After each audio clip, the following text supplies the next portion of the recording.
बाकी काय तुमचे छंद बिंद आवडी बिवडी? गाणं गाणे, कविता छंद करणे, डान्स करणे? म्हणजे फक्त कुकिंग. फक्त कुकिंग? कुकिंग अच्छा, जो व्यवसाय तोच छंद. छंद. नोकरी वगैरे केली का आधी कधी? हा, इमिटेशन ज्वेलरी मध्ये. Imitation jewellery? हो. मग ती काय सोडून दिली? हा, मग कुकिंग मध्ये जरा म्हणलं कुकिंगच करत आहे तर त्याच्यातूनच व्यवसायाची आवड झाली. मग इमिटेशन ज्वेलरी मागे पडलं? हो. बर. तुम्हाला काही बहीण भाऊ? बहिणी आहेत, 6 बहिणी आहेत. 6 बहिणी? हो, आणि त्यात आम्ही जुळ्या बहिणी. अच्छा. आता आपण मसाले टाकूया. तुम्ही सेम टू सेम दिसता ना? हो, सेम. मग काही लहानपणी गैरफायदा घेतलाय का ह्याचा? चिंचा पाडल्यात की नाही, मार खाल्लाय की नाही, असं काही? हो, अशा बऱ्याच वेळा झालाय. गरम मसाला टाकलाय.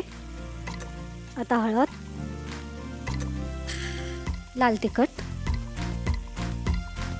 पुढे काय करायचंय? आता आपण उंबर घालूया. वा, दगड काळा ठिक्कर पडलाय, इतका भाजला गेलाय, तो फुटणार नाही ना? नाही नाही. आता आपण मीठ टाकूया. बर. थोडं पाणी. थोडस पाणी. थोडंसं पाणी टाक. धरा चमचा. त्या दगडाला वाटत असेल भाजी ह्यांची, उंबर यांचं खाणार, हे मला फुकटच तापत ठेवलंय. बस.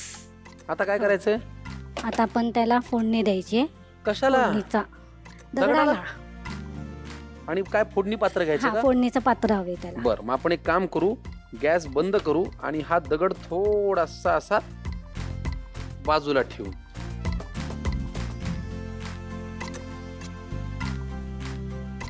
हा दगड आहे तो फोडणी पात्रात घ्या. बर.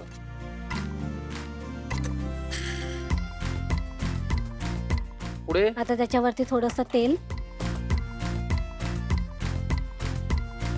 गॅस लावायचं नाही आता? नाही नाही, गॅस बरं. नाही लावायचा.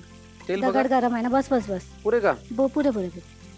आता त्यावरती थोडासा लसूण. द्या इकडे, मला जवळ पडतोय ना हा गॅस. बस बस बस बस. हा. त्याच्यात थोडी कढीपत्ता. वा.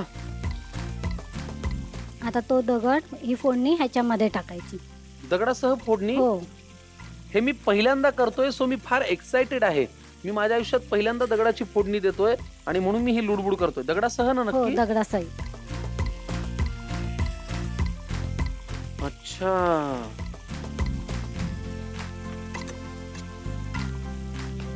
दगड टाकल्याच्या नंतर आपण हा गॅस बंद करणार. बंद करायचं आणि झाकण ठेवायचं का? हो. किती वेळासाठी?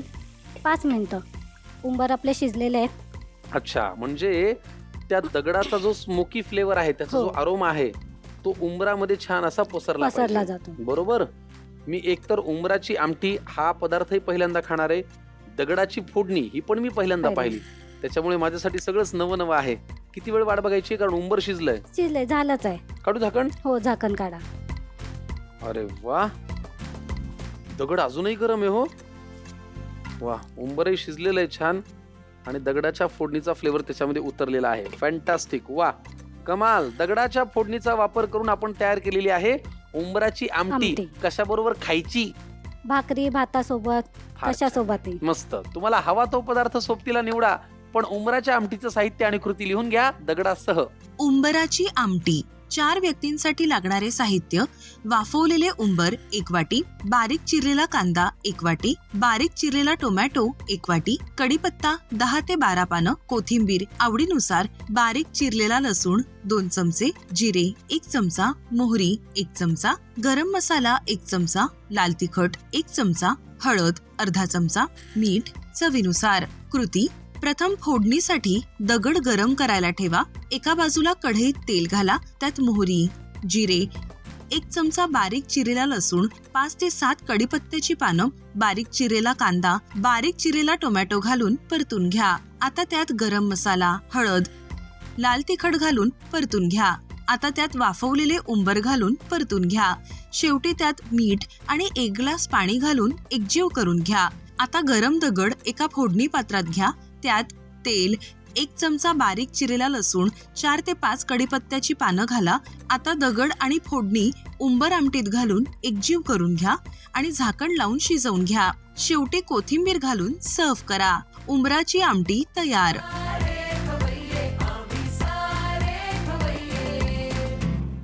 लगेच खाऊन बघूया.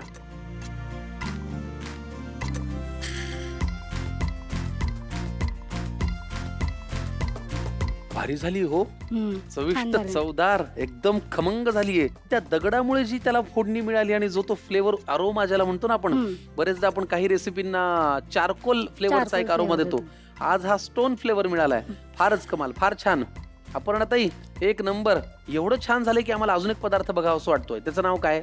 सुकळीच्या पातोळी. सुकेळीच्या पातोळी. चला पुढचा पदार्थ अपर्णाताई. सुकळीच्या पातोळ्या. सुकेळीच्या पातोळ्या. बघूया साहित्य काय आहे. साहित्य आहे, सुकळी घेतली आहे, हं, गुळ घेतलाय, हं. तांदळाची उकड आहे, वेलची पूड, तूप, ओलं खोबरं आहे, हळदीची पानं आहे, मीठ आहे. बर, हे कुठे मिळतं ही सुकेळी? वसईला आणि विरारला. पण हे काय कंदमुळे का? नाही, हा, अरे हे राजेरी केळी असतात, उन्हामध्ये सुकवली जातात. अच्छा. पण ही सालीसह सुकवली आहेत का? नाही, साल काढून सुकवलेले, बर, ठीक आहे. आणि याचे तुम्ही काप करून घेतले? काप करून घेतले. ठीक आहे. चला काय करूया पहिल्यांदा? पहिला आपण सुकळीच्या पातोळीचं सारण करूया. सारण. कढई गरम करून ठेवूया. गॅस लावतो आधी. हं.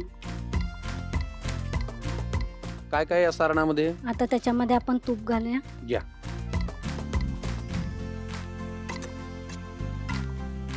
तूप एवढं पुरे का अजून लागणार आहे? बस बस. आता आपण ओलं खोबरं टाकूया. ओलं खोबरं थोडं भाजूया.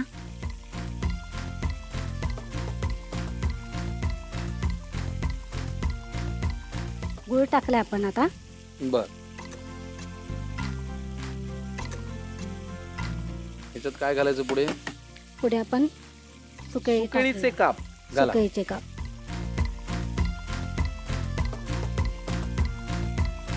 ही सुकेळी आपण वाफवून घेतली का आधी? नाही नाही, ती अशीच कापून घेतलेली आहे फक्त. बर, ठीक आहे. आता काय वेलची पावडर का? वेलची पावडर घाला. सारण झाल्यावर पुढे काय आहे? पुढे आपण आता हळदीच्या पानामध्ये तांदळाची उकड काढलेली आहे, ते आपण थापून त्याच्यामध्ये सारण भरूया अच्छा. आणि मग स्टीम करूया. स्टीम करायचंय? स्टीम मग करा. आपण एकीकडे स्टीमर गरम हो. करत ठेवू म्हणजे आपला वेळ वाचेल.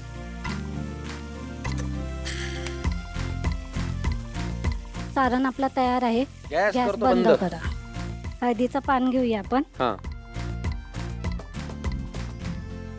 आणि याच्या मागे शिरा असतो, तो थोडासा काढून घ्यायचा. बर.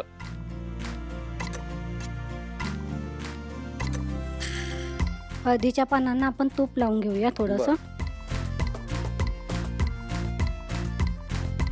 आता पिठाची उकड घेऊया आपण, त्याचा छान असं गोळा करूया. त्याला तांदळाचं पीठ वापरलंय ना? तांदळाचं पीठ. हो, तांदळाचं पीठ. त्याचं हाताने हलकं त्याची पारी पारी करायची करूया. आणि त्याच्यात सुकेळीचं सारण सुकळीचं भरायचं. सारण भरायचं. वा, छानच आहे की. म्हणजे सगळ्या फ्लेवरचा त्याला एक टच आहे. टच आहे. सुकेळीचा आहे, हळदीच्या पानांचा आहे, तुपाचा आहे, गुळाचा आहे, ओल्या खोबऱ्याचा आहे.